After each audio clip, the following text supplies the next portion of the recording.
Hello, this is Stephen Haylestrom, and let's talk housing, coming to you from 92.7 FM Trent Radio in Peterborough, Ontario. Thank you very much for joining me today. We have a new time slot, Wednesdays at 9 a.m. Sorry for the change over there. Just thought it all work better with the rearranging of the schedule that happens once in a while. And it certainly is helpful to me because it changes my deadline for the recording of this. So I end up with the weekend to finish, which is great for my schedule. So thank you, everyone. The podcast will still be available in its usual place, and I look forward to hearing from everyone and anyone anytime. I'm always looking for people to interview and topics to talk about as far as housing goes. Today, I have an interview with with a friend of mine, Murray Pollard, and Murray's an interesting guy. You'll get to meet him in a little while. And one of the things I'll tell you about right up front is I am in Los Angeles, California, recording this as of right now. Sitting, looking, and if I look to my right, I can actually see the building for Universal Studios and the Harry Potter exhibit. So my youngest daughter, who is here with us, is going to be enjoying that later on in the week. And we're having a few days off, but also I am attending for my regular day job. I am attending a symposium in Los Angeles that is called Modular Affordable Housing. Modular for Affordable Housing, Los Angeles, unlocking the greater potential of modular homes. I was invited some months ago to come and speak, and I'm actually chairing the second day of the symposium. And it's really quite a wide array of people, all focused on using modular technology to build affordable housing faster and more energy efficient and more effectively.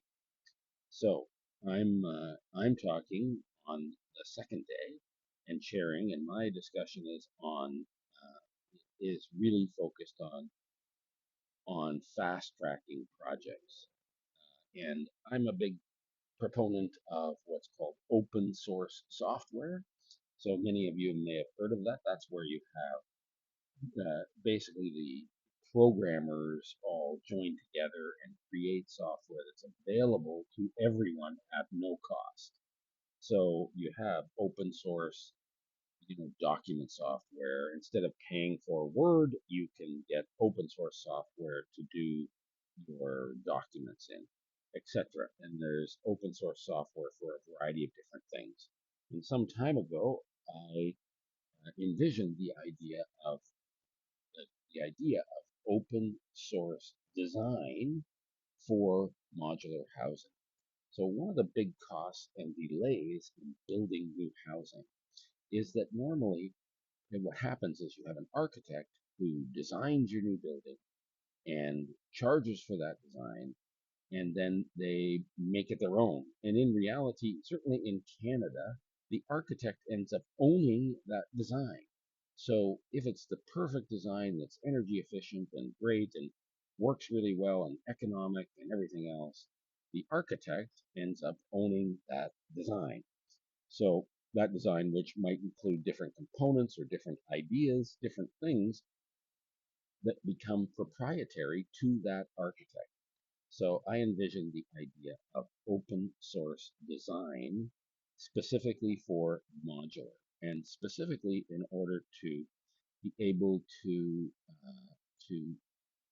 bring more people into modular construction so that they then have an opportunity. So instead of having to start from scratch and learn how to design and how to build effectively and efficiently modular housing product, they could go and get designs and then change them a little bit to make them look like what they want them to, or create some, their own creativity added to it. So they don't all look the same, but the basic stuff, meaning the connection, the way the modular units connect with each other, the way standardized size, wall structures, all of the architectural elements become standardized and therefore are available at no cost to anyone who wants to use them.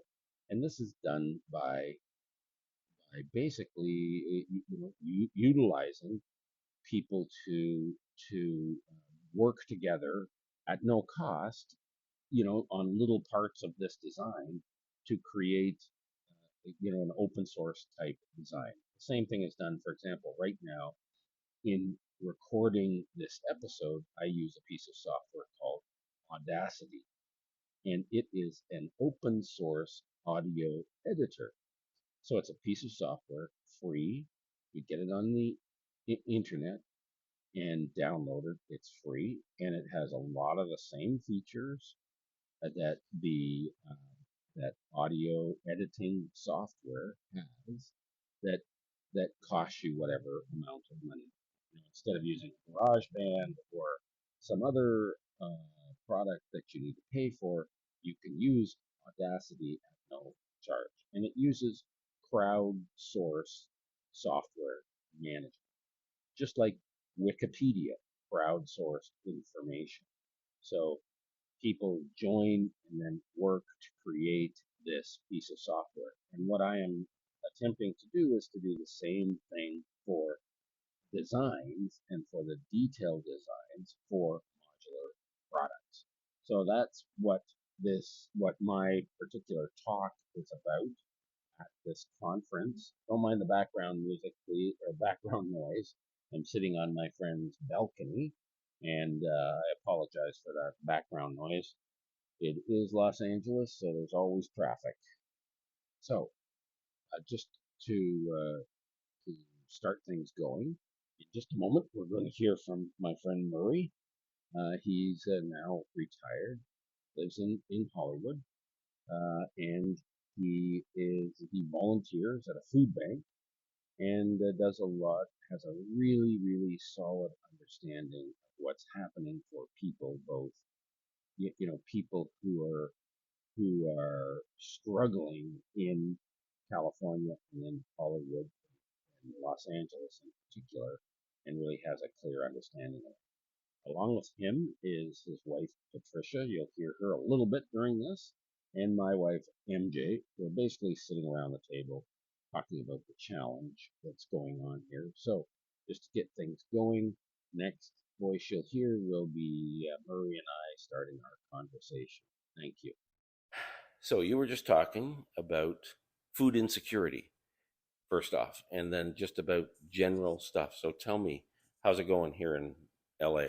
Well, I volunteer at a food bank that this particular one is open from on Mondays and Fridays, and the numbers are increasing at a dramatic rate. We allow people we have a drive-through lane, they can come, or they're walking in or taking a bike. Frequently, we'll have a car roll up and they're getting orders for 4 people because the other people don't have a car and no way to carry things back. So we provide cooking meals for either cooking or those who have no facilities to cook, whether they're living on the street or in a tent, or they're renting a room in a house or an apartment, but they don't have the facilities to actually make anything. So we provide meals that will work for those type of situations. Frequently, we have more and more people because of strikes that are going on, increasing costs that the income is not keeping up to what is going on with the food prices. And sadly I see things which really disturb me. At a grocery store, the price of a bag of chips is $1.99. Must buy 4, otherwise it's $5.99. Well, people can't do that because they can't afford $5.99 to buy all these chips. And this extrapolates out over not just potato chips, but a lot of other products. which to me just seems, inhuman on the grocery departments doing that. And yet the grocery chains, certainly in Canada, just recently, the grocery chains, the like the presidents, the CEOs of the big grocery chains were called to Ottawa to meet with the prime minister, where he was supposed to scold them for all of their profit because their profits are soaring, but yet and the prices, and they keep saying, well, the price keeps going up, but anyway, I don't even understand that at all.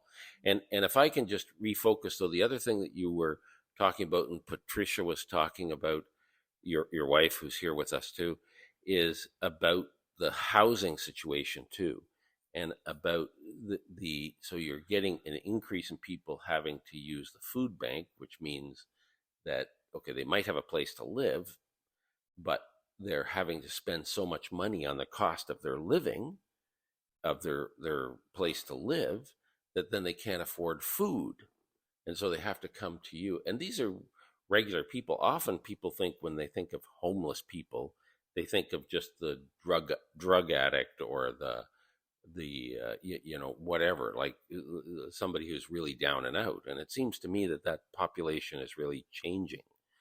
It is changed substantially from what I see. Uh, Almost all the people we deal with are going through a financial crisis of some kind, and it could be increasing rent, which is pretty frequent. If you have rent protection, that's great. That means the landlord can only raise the rent a certain amount.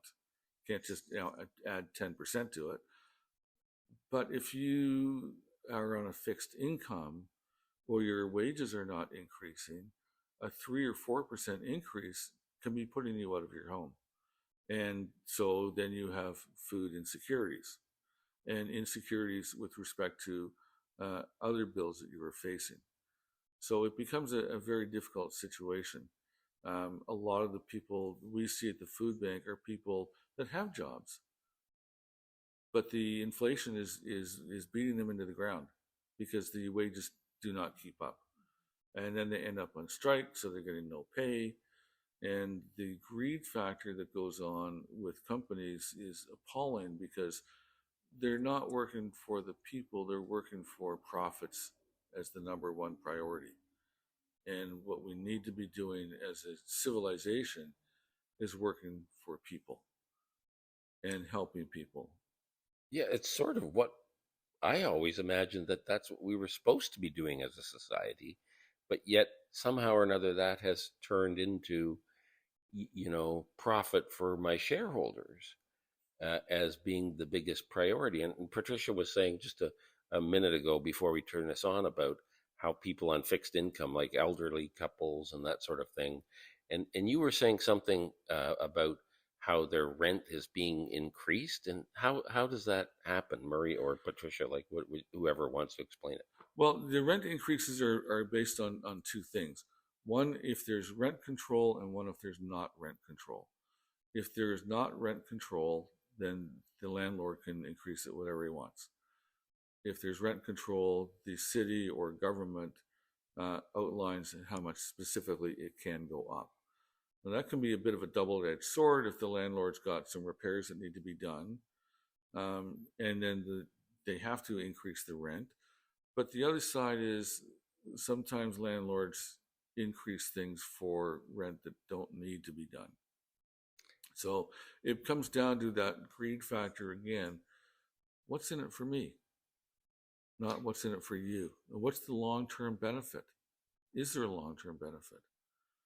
And this is where we need to create a balance and deal with the situation as it is, and understand that people just can't afford prices going up and wages not going up.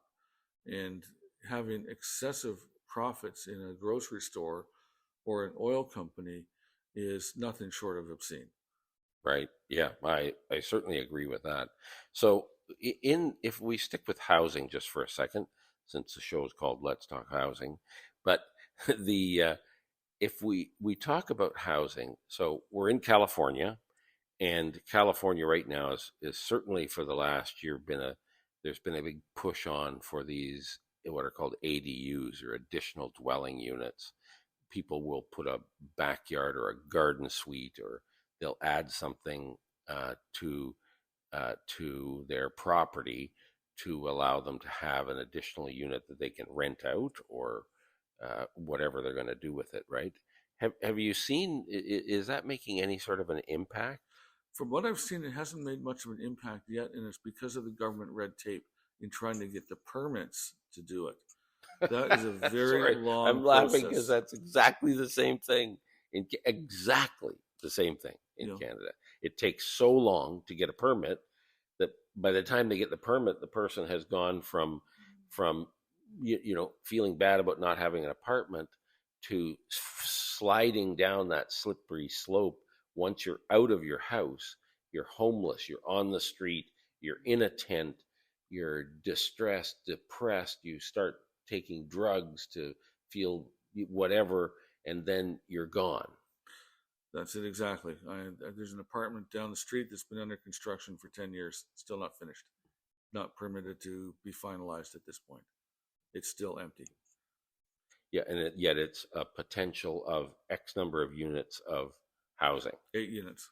Yeah, exactly. And that's only 8 units. Even. Yeah, it's only 8 units. You want to renovate or rebuild a house, you have to keep one wall standing and then build around that one wall, or you face a boatload of additional paperwork and permits, which makes no sense at all. It needs to be streamlined because it could be done faster if we get down to actually getting the work done instead of being tied up in bureaucracy.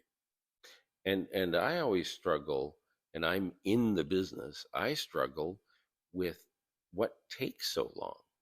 Like, okay, it's one thing, there are things that need to be done, right? Like you have to Absolutely. make sure that the zoning is right, that the building code is being met, that X, Y, and Z, you need, because you want the building to be safe. Here in LA, it's got to meet earthquake requirements, etc., right?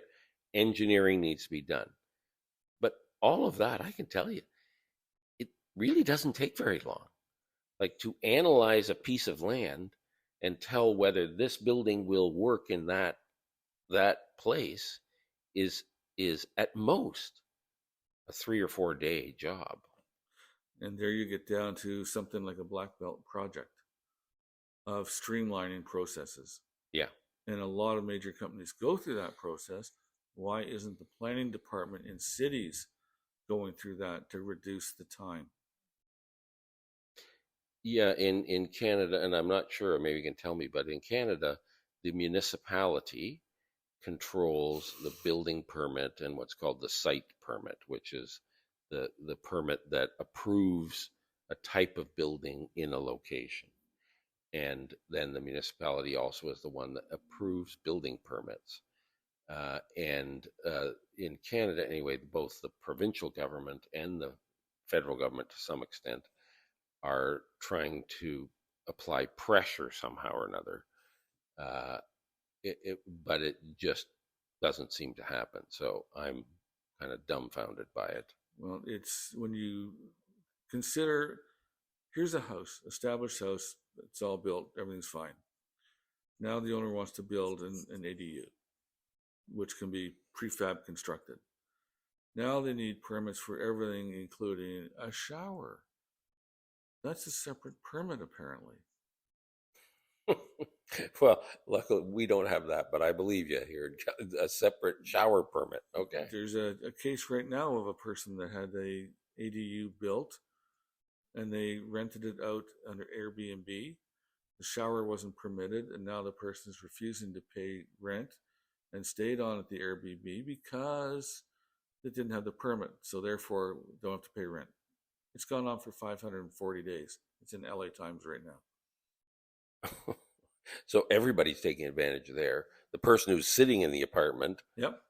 Who's kind of, what do they call it? Squatting. Squatting, right? Squatting in the apartment.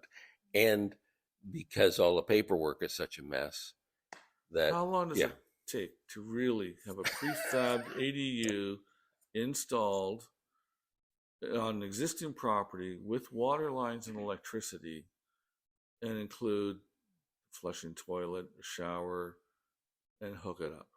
Yeah, but it doesn't take long, and if unfortunately this program is controlled by has rules presented by the CRTC in Canada, so I can't use the language that I would like to review why I think how ridiculous it is. It really, and I laugh at something that is truly not funny, because as I've said many times, and MJ was with me at the time, we were driving through Peterborough, and we just pulled into a Tim Hortons, and in this Tim Hortons is right in downtown Peterborough, and so there were some people who were obviously homeless, or certainly seemed that way, but then lying on the sidewalk right in front of the window of the Tim Hortons was a man who was probably looked like he was maybe 50, 55, and I could tell by looking, this was not somebody who was a criminal or was whatever, like undeserving. I don't even know what it is, because I think everybody is deserving of a home. Mm-hmm. But here he was lying, and I thought, my goodness, like, is this what it is now, that this guy probably just couldn't afford his rent? Something happened. We're all, but for the grace, we're all a very short period from not having the resources to pay everything, and it just seems ridiculous. And that's what I see at the food bank. I see people that are literally crying because they now have to go to a food bank. They never thought they'd be in that situation, but they have run out of money, run out of opportunity, run out of the ability to be able to afford what they used to be able to afford. And it's very, very sad, and the numbers are increasing constantly. Wow. So let me ask you the question I always like to ask. And Patricia, I know you're shy, but I'd like to hear your side of this too. And our other participant over here is really, in a nutshell, what do you think is a solution, or a couple of them? What do you think would work, that we could at least have a plan to turn things around? Well, I think the government should start building places for citizens, people who retired and don't have the money to pay for rent, and making a small houses, not a big houses for them. And also, they should have put a control on these landlords that they rent these old people houses or apartments, and then suddenly they ask them, oh, well, you need to give your apartment that you pay $1,000 a month, because we're going to renovate and we're going to rent it for 3,500. Do you have the 3,500? You're welcome to stay, or you need to move. So people lose their house. They older people don't have the money. They have a income that is all very small amount.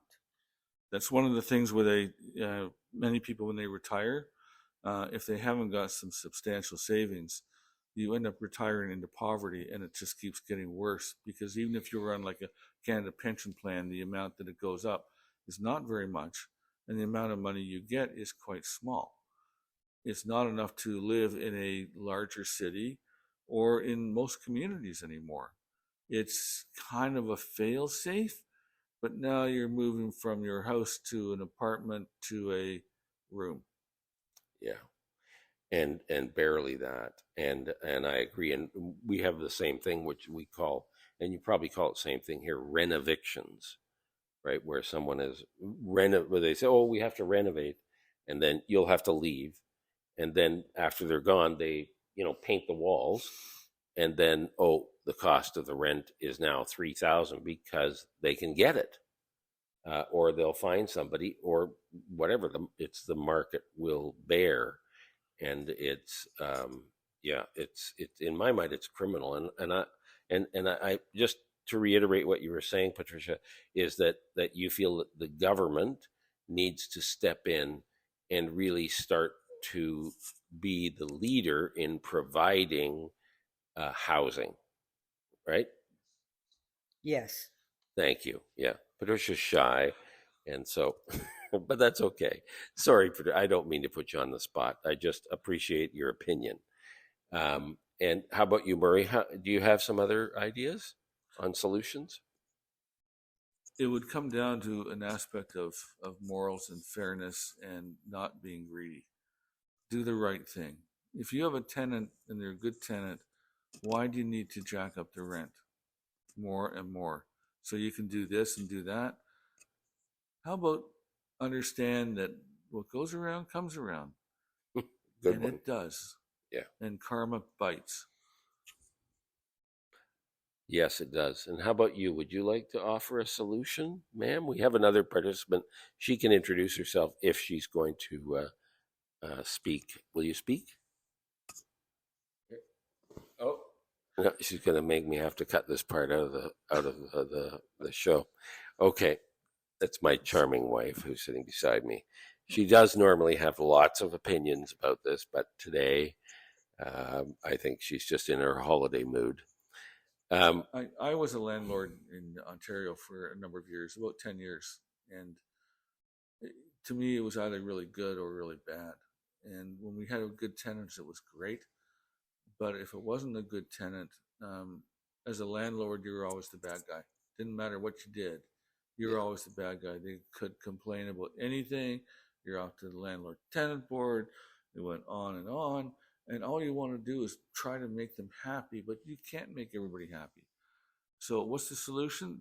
The best solution is do the best you can for your tenant. They're your customer. They're the ones that are paying you. Do the best you can for them, and stop being greedy.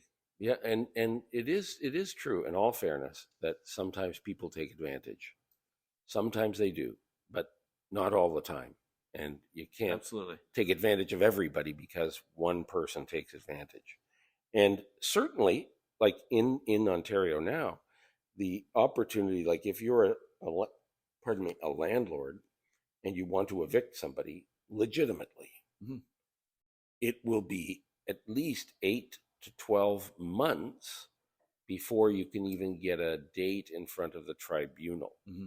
So that tenant can either go without paying rent for that whole time and stay where they are, or they can push you the money and keep paying you, but you can't physically do anything until that tribunal has been there. And it's to the point, and I had someone on a previous show who was also a landlord, and he talked about the idea that they call it cash for keys, and people will purposely, hang in and do what they're going to do, just like it sounds like this happening with this Airbnb person, to do that. But we have to keep in mind that one person doing the wrong thing doesn't give an excuse for everybody to do the wrong thing. Exactly. Yeah, you see that, and there is that other aspect where people will hang on to get a payout from you. And I did have to pay a tenant to leave one time. That was causing a lot of damage, and that was better than waiting all the time. However, this is the exception to the rule. Most tenants are really good, but a lot of landlords are just in it for making as much money as they can. And I was never in it for that. That's not my character. I wanted to have the rent being paid so I could pay the mortgage and try and make the tenant as happy as I could. And increase your asset value.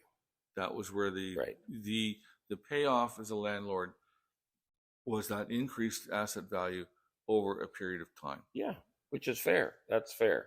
And you should get that. And I agree 100%. Anyhow, any other comments or anything else that you want to add right now? We can talk again another time if you like. No, this is good. Okay, thank you very much. By the way, this is Murray, and Murray happens to be one of my oldest friends. Not that he's old, I mean that we have known each other for a long time, since we were teenagers, and there you go. And it's wonderful. Thank you very much, Murray. Thank you very much, Steve. For your time today. Okay. Hi, I wanted to spend a little bit of time talking about a recent study that was done by the Homelessness Hub.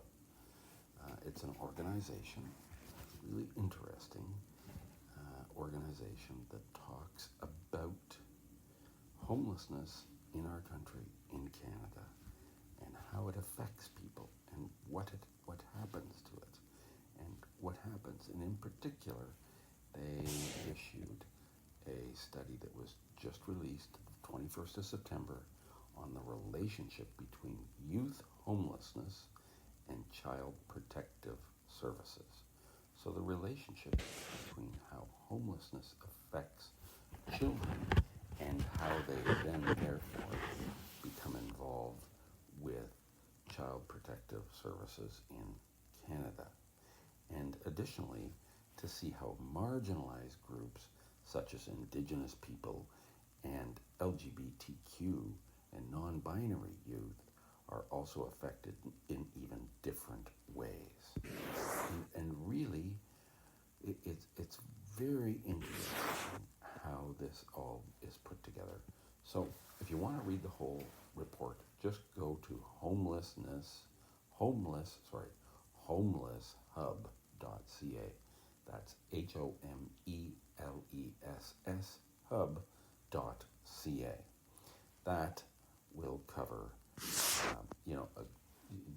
in Homeless Hub, you will find all sorts of information, but in particular, this link to this relationship between youth and protective homelessness and child protective services.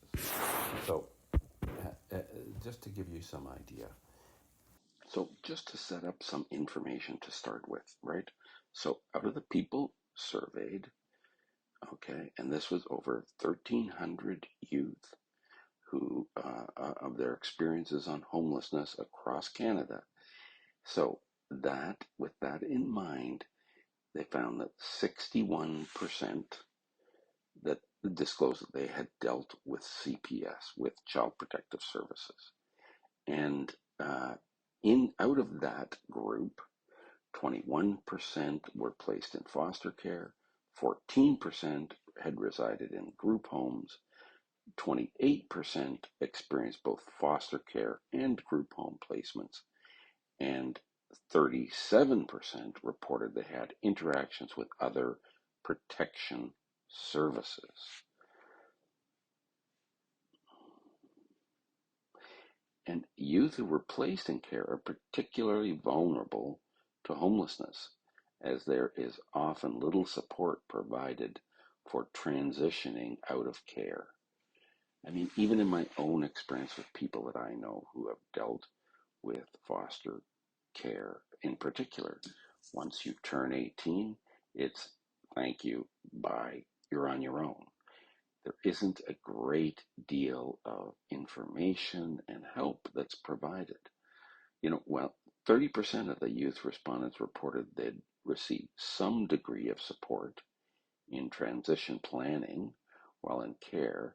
The majority, 52%, reported not receiving any help in creating any sort of a plan for where they were going to go or support once they leave CPS care. Despite all of that vulnerability among the participants who engaged, only about 14% indicated that they knew whether the risk of homelessness was evaluated before leaving care. The majority, 49%, however, they were not aware of any assessment being conducted, while the rest of the participants were unsure. So 49% were not aware of any assessment, and 37% weren't sure. So the transition from care even happens at a younger age than what you might think. And I'll just read from the report here to give you an idea. On average, youth had their first contact with CPS around age 7. And if they were placed in care, they exited it at age 14. This likely contributes to the fact that kids who have been in care experienced homelessness at a younger age than the people who didn't have intervention from CPS.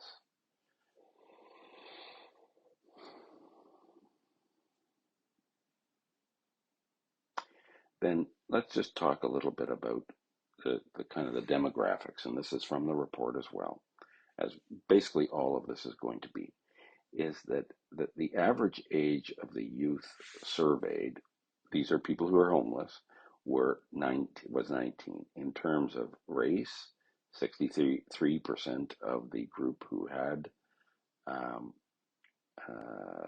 of the group who had intervention by Child Protective Services identified as white, 11.5% as black, 25.5% as racialized, and in terms of gender, 44% identified as women and 45% as men, with 1% identifying as something other.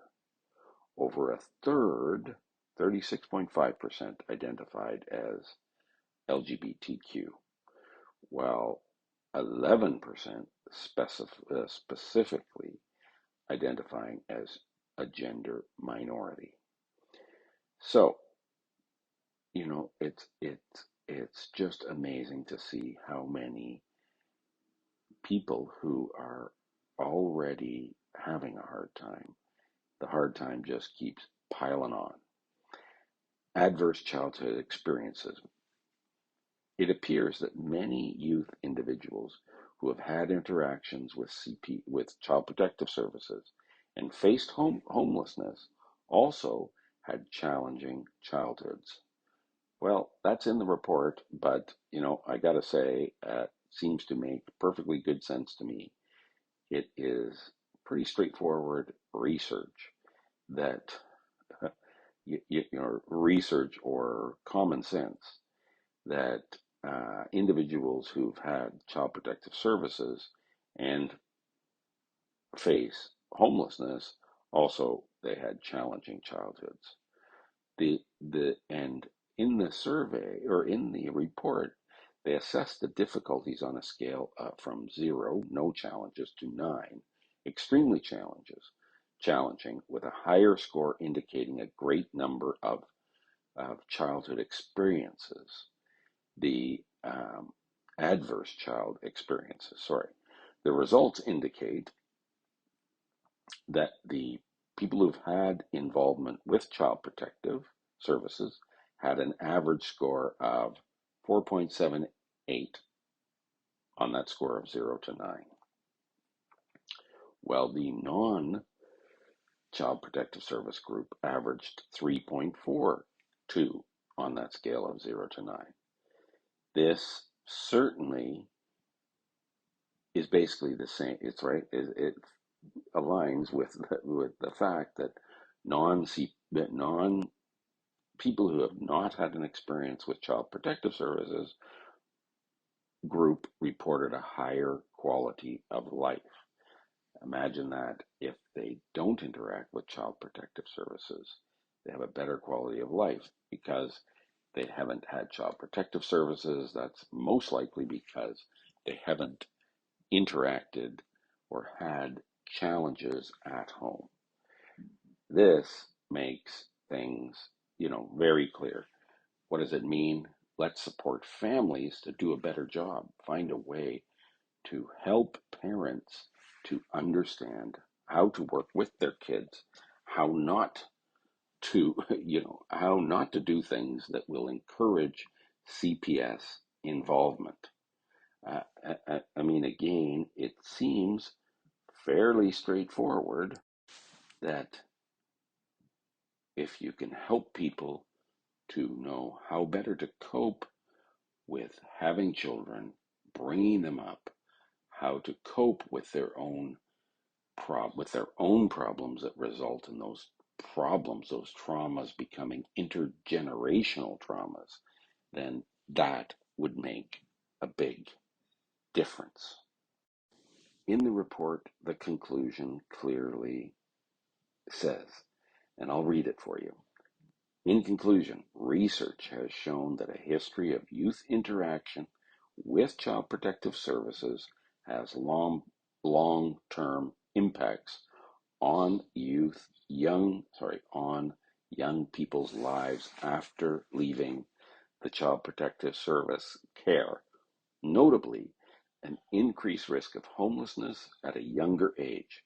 To combat this, prevention-focused strategies and programs should be, and I will add in, have to be, need to be, absolutely should be implemented, including transition planning, which, as I said earlier, they don't seem to be doing in any sort of consistent manner now. You're in Child Protective Services, you're aging out, but in the majority of cases, they don't help you to figure out how to live a life away. So you've been taken away from your parents for, okay, let's call it a good reason. You've been taken away. You've spent time perhaps in foster care or in a group home, and then you age out because the Child Protective Services only covers you to a certain age, depending on the province and the service. And then at that time, the majority of kids, they don't work out a plan to help them to transition. Therefore, a high majority of them end up homeless and on the street. And then the slippery slope begins into into drug addiction, into a depression, into mental illness, into everything that then puts them further and further, slides them further and further down.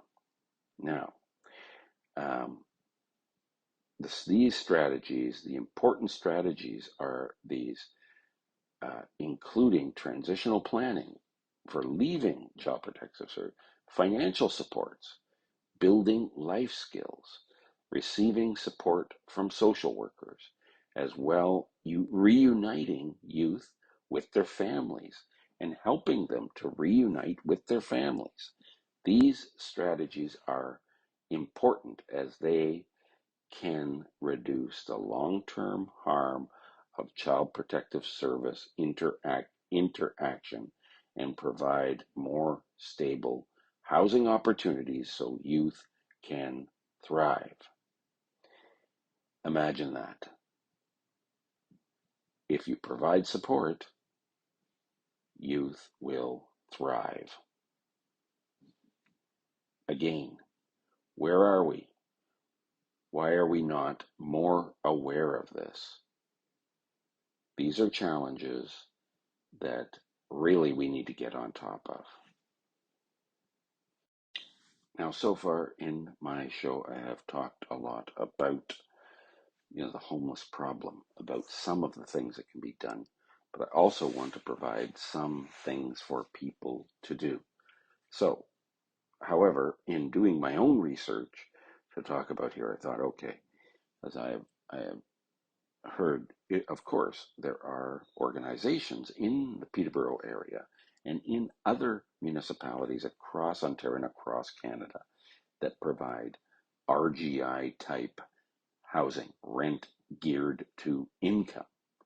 So these are usually done with a process where if you have a low income and you're looking for housing, is that housing supply is managed by a group, usually a not-for-profit organization such as United Way or Salvation Army or other not-for-profit organizations or charitable organizations that run rent or rent geared to income housing facilities, which they could be different apartments, they can be transitional housing, they can be all sorts of different things.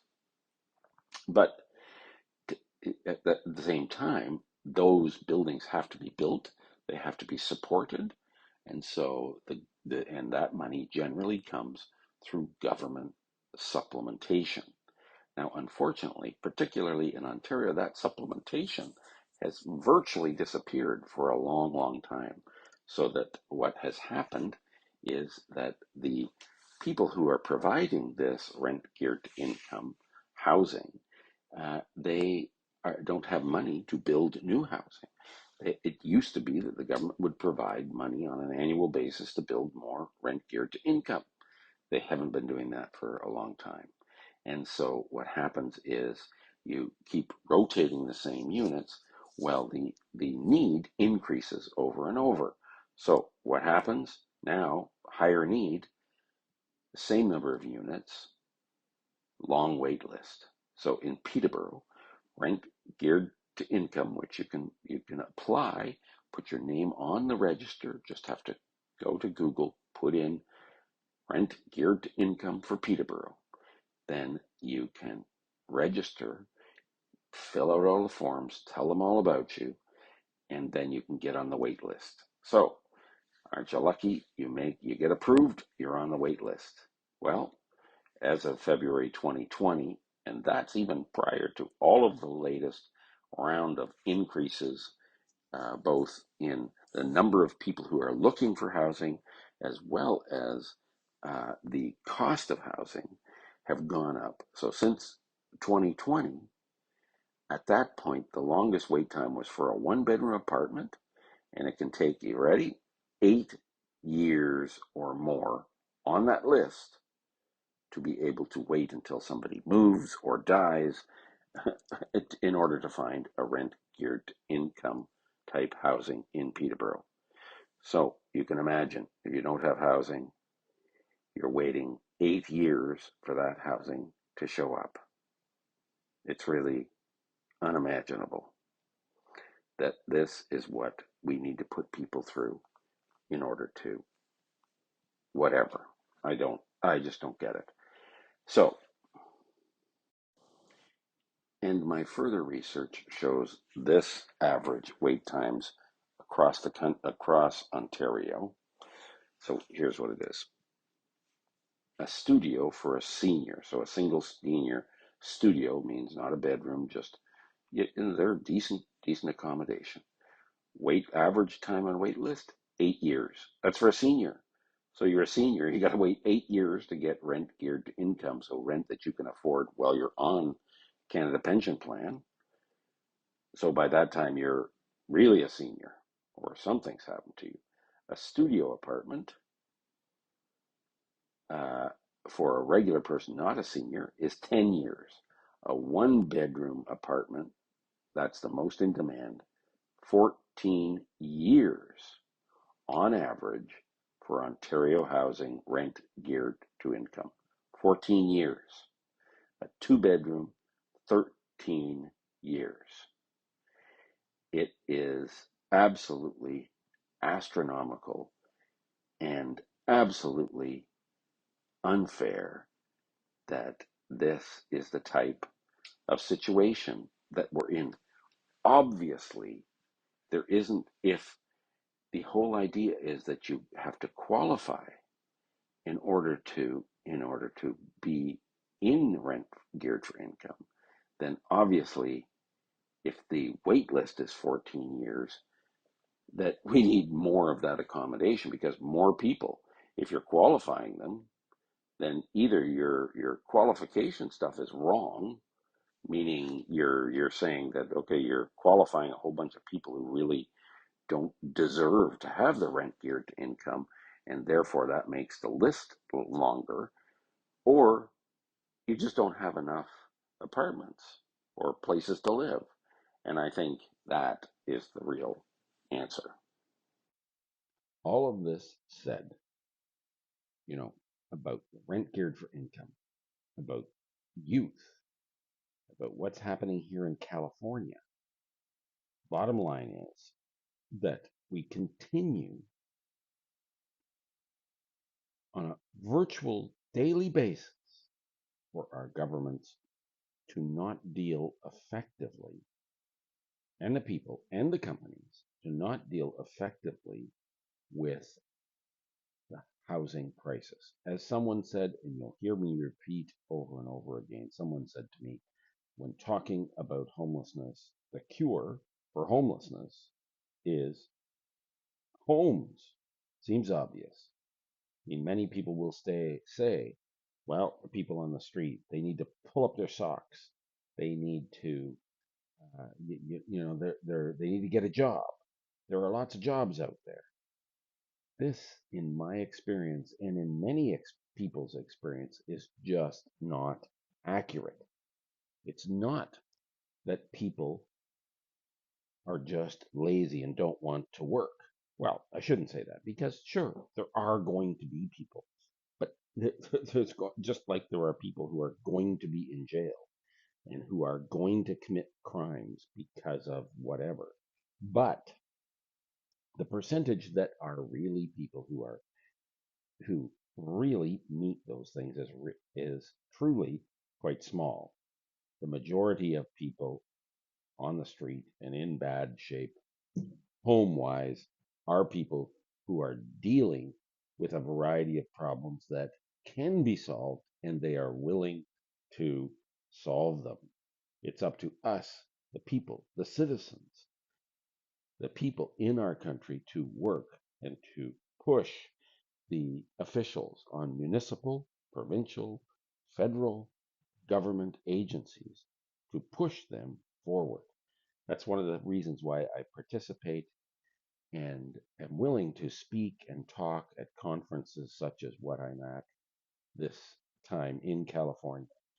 This conference is the third one that I participated in with this group in talking about modular housing and affordable housing.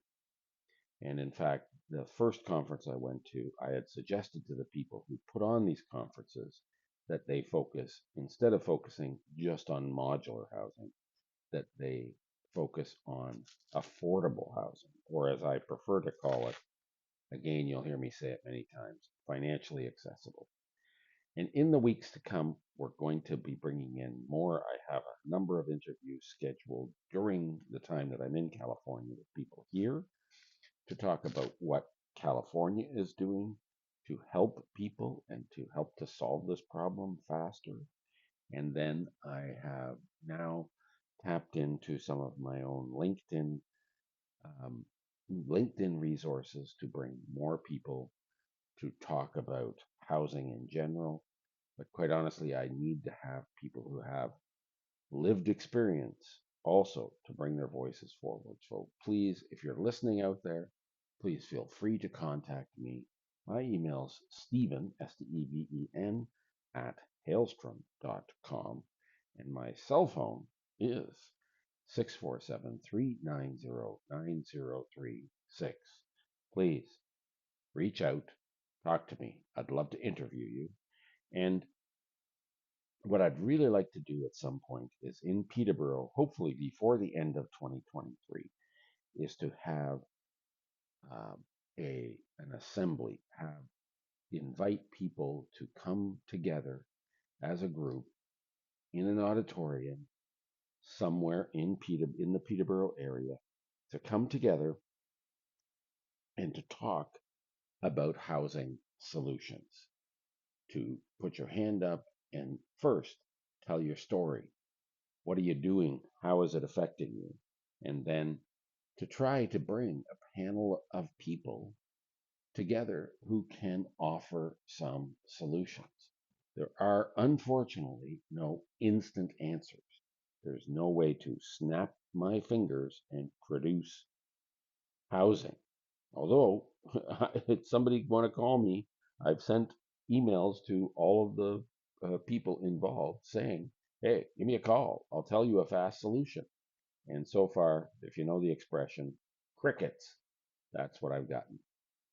So unfortunately, there's not a lot of action. And I purposely just emailed these government officials directly to their official email to see whether it would get any reaction. And there isn't any. So you either have to have somebody who you know who can talk, etc. But just using normal available resources just does not seem to work. Anyway, I can ramble on about that forever, and I'm not going to do it anymore.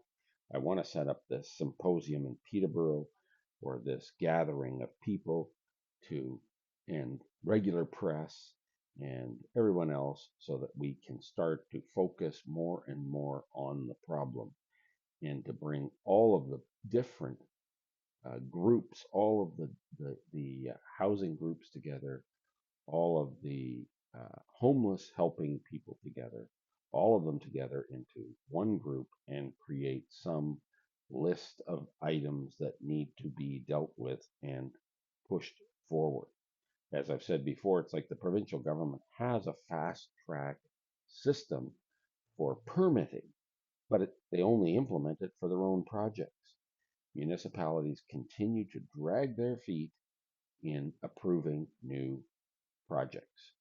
They continue to monopolize or to maintain large amounts of property that are owned by municipalities, provincial governments, federal governments, and then not utilizing them to build housing on. As I said in my last episode, the provincial government has promised 8 years ago to build housing on federal land. Well, so far in those 8 years, they've built 12 units. 12, yes. And so action on the part of individuals needs to be done in order to move things forward. Anyway, thank you very much, everyone. We're just coming to the end of the program for this week. I appreciate all my listeners, and thank you very much for everything. It's really been a pleasure to be here again. And welcome to Wednesdays. Been moved. Hey, I'm happy to be here. Have a great day. Have a wonderful afternoon. And remember, reach out to me if you'd like to tell your story or tell your solution. Love to have you on my show. Thank you very much. Take care. This is Stephen Haylestrom signing off from 92.7 FM Peterborough Trent Radio. Glad to have you. Take care.